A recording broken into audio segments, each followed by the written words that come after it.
ראש הממשלה אמר למשפחות לאחרונה להיעזר בסבלנות. ראש הממשלה, תקשיב לעם שלך, תקשיב לחיילים, תקשיב למשפחות, תקשיב לציבור. כל הציבור עונה דיסקית. What you just watched took place last night outside Prime Minister Benjamin Netanyahu's office in Jerusalem. It was a protest by former hostages, loved ones, and supporters from all over Israel. And the speaker, Shai Dickman, her cousin, Carmel Gat, was a hostage, murdered at close range by Hamas late last August. Dickman demanded that the Prime Minister pay attention to the people of Israel and what they want. And they overwhelmingly want to end the war in Gaza now and bring home every last hostage now. As she told the crowd a few moments earlier, you keep saying tomorrow, Prime Minister, or the day after tomorrow. Well, the difference between tomorrow and the day after tomorrow means life or death. The poster that we're showing on the screen now shows thumbnail photos of the 50 Israelis, alive and dead, still held hostage by Hamas. And the slogan? Do we want the hostages or the Morag Passage? What on earth is holding up a deal with Hamas this time? And what is all this talk suddenly about the Morag Passage? I'm Vivian Bercovici, former Canadian ambassador to Israel, and today speaking with our regular and fabulous guest on the podcast, Yaakov Katz, to help try to make sense of it all. Let's do this. Monday, July 14th, and never a dull moment. Wonderful to see you, Yaakov Katz. Always great to be with you, Vivi. So we got so much on our plate, but we're really going to focus today on what seems to be the kind of stalling, hold up, snag with respect to the negotiations between Israel and Hamas through intermediaries to make a deal for a ceasefire and to finally get the remaining hostages out. And suddenly, in the last few days, we hear about the Morag Passage. What's the Morag Passage, Yaakov? And what's all this fuss about so late in the day? Well, Morag used to be an Israeli settlement, an Israeli community that was located within the Gush Katif settlement block that Israel had in Gaza up until the disengagement, the unilateral withdrawal that Israel did back in 2005. Small settlement, not too many people. I think just a few hundred who lived there, but beautiful sand dunes. I mean, it was part of, the nice Gush Katif memories that people have from visiting those areas. Some were good memories and a lot were bad with the rise of terrorism and, of course, Hamas and Gaza. But with that said, it's basically, so it begins on the ruins of what was once upon a time Morag and runs across Gaza. It's about 12 kilometers long. And it is something of a corridor. It's like a line through Gaza that basically is meant to kind of cut off the south of Gaza from the rest of Gaza, to be able to create a filter point for Israel. Everyone is familiar with the Philadelphia corridor. That is that strip of land that Israel maintains a presence as we speak in, to essentially prevent the smuggling of arms and the digging of new tunnels across the border from Gaza into Egypt. The Morag corridor is meant to do something similar in the sense of preventing bad guys, terrorists, weapons, armed men from moving from one part of Gaza to the other. By the way, it ties into the other very controversial issue that has recently come up, which is the so-called humanitarian city that Israel's defense minister, Israel Katz, and the finance minister, Bezalel Smotrich, have been pushing, which is to create south of the line. So in the sterile zones, if we could call it that, this city that would be for about, give or take, 500,000 people, would be a humanitarian zone in the sense that it would be free of terrorists. It would be under control. Only people who are allowed to go there would be allowed to go there. And this would be the beginning of the reconstruction and the rebuilding and basically giving that city the supplies, the humanitarian aid, and everything that would be required for people to start to get back to their lives. Okay, I have to interject here because it's this humanitarian city south of Morag, as you pronounce it properly, not Morag as I did initially. This humanitarian city is wildly controversial for many reasons. Number one is the Minister of Defense, Israel Katz, is talking about basically moving the 2 million plus civilians in the Gaza Strip to that so-called humanitarian city. I don't mean to make light of this in any way, but it's a bit Hotel California-ish. Like, you can check out anytime you like, but you can never leave. People will not be free to come and go. And the Minister of Defense and the Prime Minister have also indicated that it is their intention to encourage those people to leave the Gaza Strip permanently and move to other countries. And this, of course, has created a lot of furor, I think it's fair to say, in Israel and elsewhere. What do you have to say about that concept? You know, I mean, it has created a lot of furor, and there have been people who have said and compared this humanitarian city to concentration camps, right? Which is, I think, a bit extreme. I don't see the parallel in history. Definitely, I don't see it. The concentration camps were created to put all Jews there so they could then be exterminated. This is not the purpose with regards to what these people and what the ministers here have in mind. However, my issue with it is that, again, I feel it is a bit of a short-sighted, very tactical level plan. It doesn't look at the bigger picture, which Israel consistently, and you and I have spoken about this a lot, Israel consistently throughout this war refuses to get into the kishkas of what does it really want to see happen in Gaza after this war eventually, hopefully, one day, inshallah, ends. And it's just more like Band-Aids on a gunshot wound. So, we saw a few weeks ago, and you and I spoke about this, the reports of Israel arming militias, as if this is what's going to solve. I mean, a great example that our friend Seth Fransman recently wrote about is what's happening in Syria with militias there and how they're going, off the rails, right? Militias is not a plan. A humanitarian city also, it's very reminiscent what they're thinking about with the Morag corridor. There's another corridor that Israel has called the Netzarim corridor. Exactly where I was going, to the Netzarim. That used to be our line in the sand. Yes, and the Netzarim corridor is further north. Netzarim, again, another former settlement that Israel had in Gaza. And the idea about half a year ago, 8 months ago or so, was that Israel would use that line to, again, filter people going back to the north.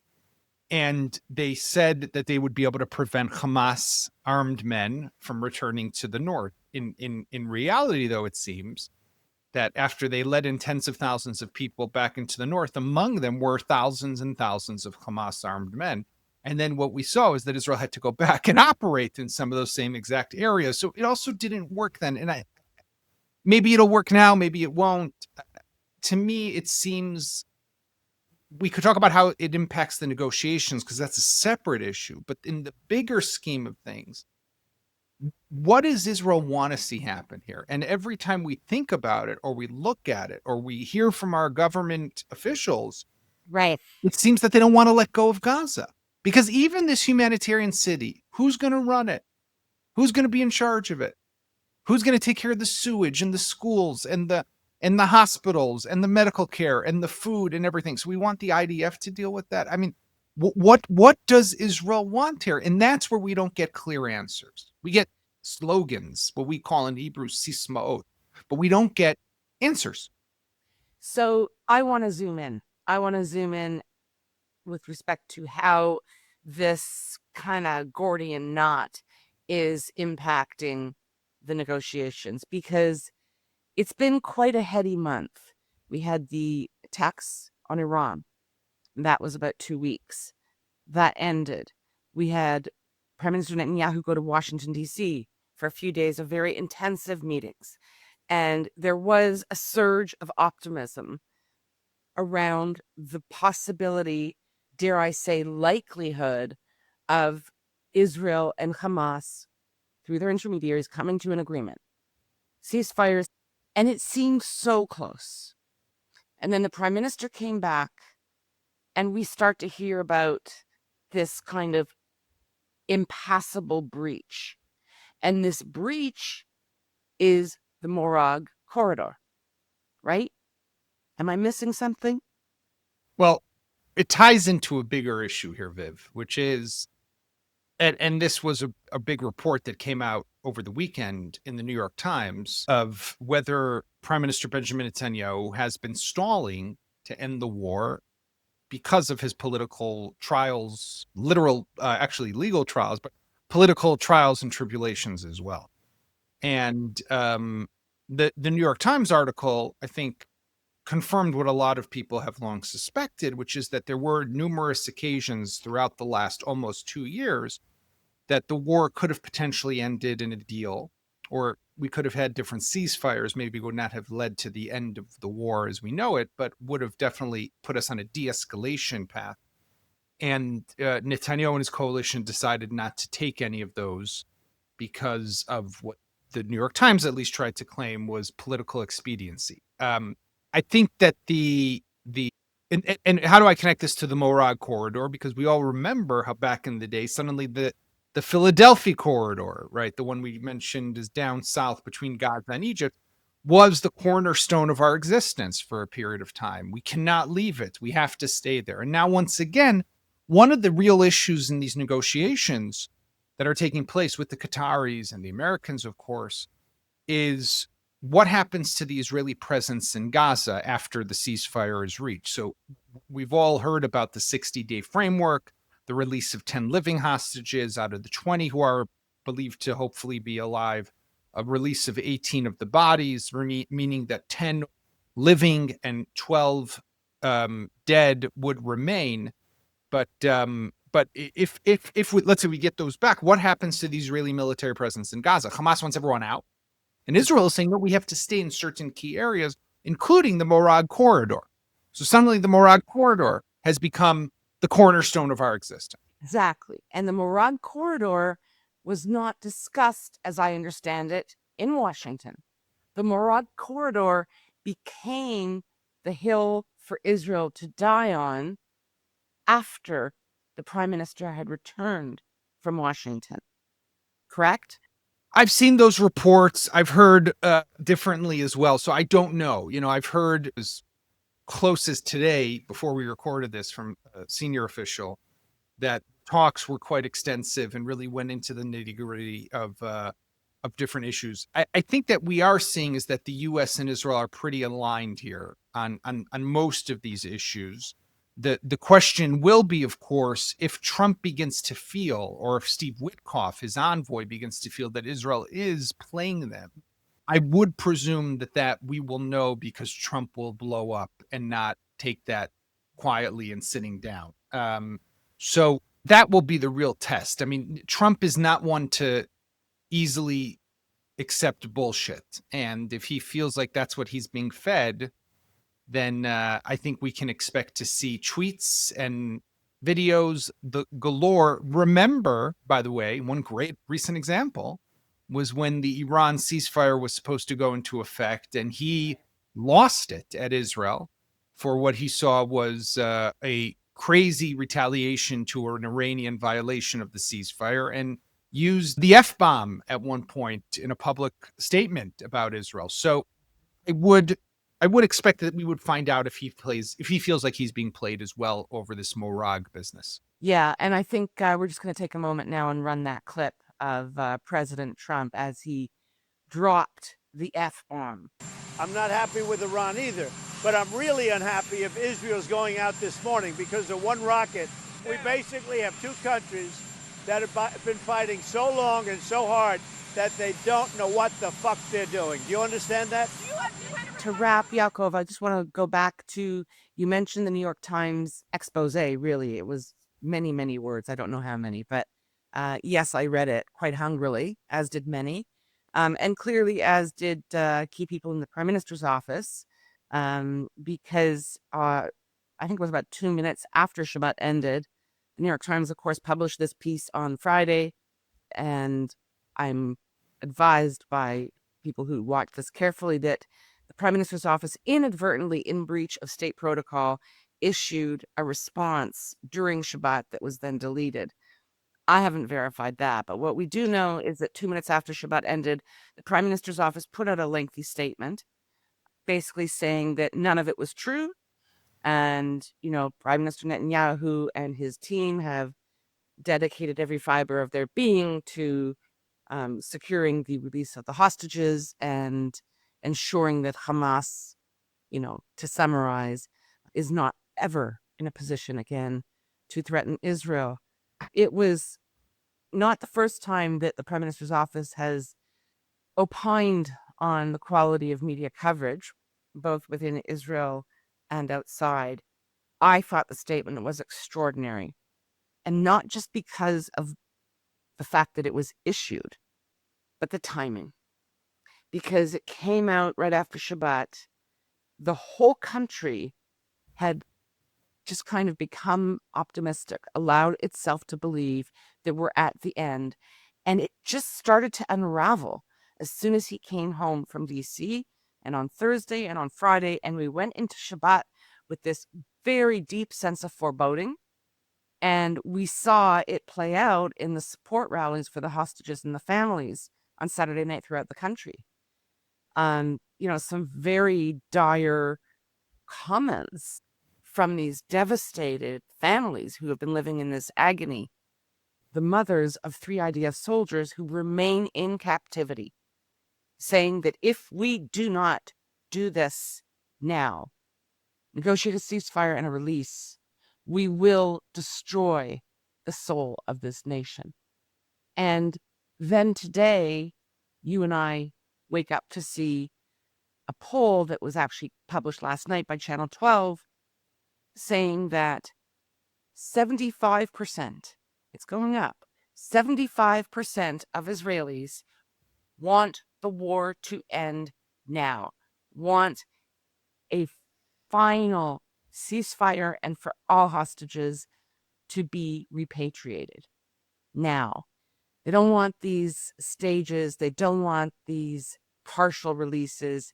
And most importantly, 60% of the voters who support the current coalition government, who voted for the current coalition government, want a ceasefire now, an end to the war now. And that means full withdrawal.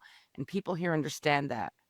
And that seems to be a very significant issue in a democracy that I don't see the Prime Minister and his team paying attention to. They have the time to issue a statement about an article in the New York Times and not this. They had time, Vivian, to go to the home of Thomas Jefferson in Virginia or somewhere to get a flight on a B-22 Osprey that the president gave the prime minister and his wife, who was with him, to fly there to see it.